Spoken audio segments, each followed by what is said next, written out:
Hello, Rama Pupodu. Hope all are in good health, feeling great, wonderful, having a happy and peaceful life. Now let's continue with the next chapter. At this stage, the India office bestirred itself into activity, investigated the matter, shook its official head, and put a ban on the project. The children did not sail.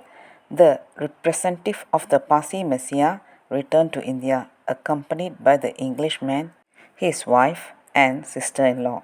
5 or 6 months later, after their arrival, Meher Baba sent them back to England at the expense of his chief disciple. I learnt from Meher that his object in founding this school was twofold. First, he wanted to break down the racial and religious barriers among the pupils.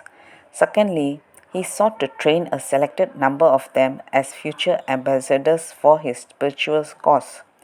When the years had sufficiently ripened them and the time came for public announcement of his own mission, he would send them out to all the 5 continents to act as apostles and helpers in his destined work of spiritualizing mankind.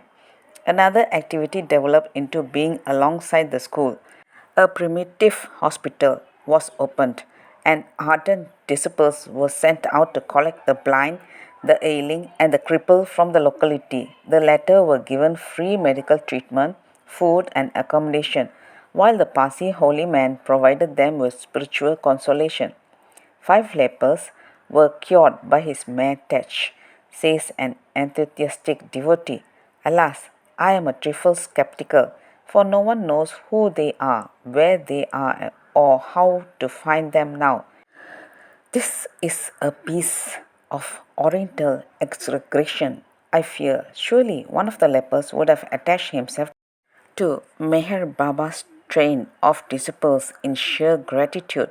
Surely the news would have spread like a prairie fire across leprosy-ridden India, and all the stricken souls of the country would have eagerly flocked to the hospital near Aragon. There grew up a large camp following of devotees, visitors, and hangers on from nearby villages. The population of this unusual colony reached into hundreds. Intense religious fervor pervaded the whole place, and Meher Baba was, of course, the center of the whole picture. 18 months after the colony was founded, it was suddenly closed down, and all these activities were abandoned. The boys were sent back to the parents and the patients to their homes. Meher Baba vouchsafed no reason for this move on his part. I learned that sudden, inexplicable impulses of this kind were a regular feature of his conduct. In the spring of 1929, he sent out his first missionary disciple, a man named Sadhu Lake, who was bidden to go on tour around India. The latter was told as a parting injunction, "You have the advantage of a messiah to work for. Be cosmopolitan. Do not run down any religion. Be sure that I will know all about you. Do not be disheartened by the remarks of others. I will lead you and follow none but me." From the information which I picked up, it was obvious that the poor fellow was physically unfitted for a wandering life.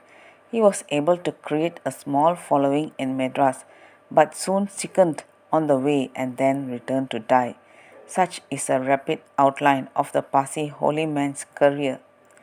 I have had several fugitive talks of a chatty nature with Meher Baba, but I want to hear something more definite about his self-appointed mission to the world.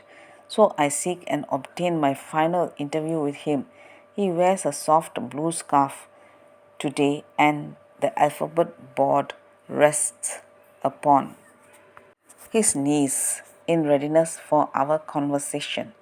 Let's continue the next chapter. Thank you. Bye bye. Rama Puput.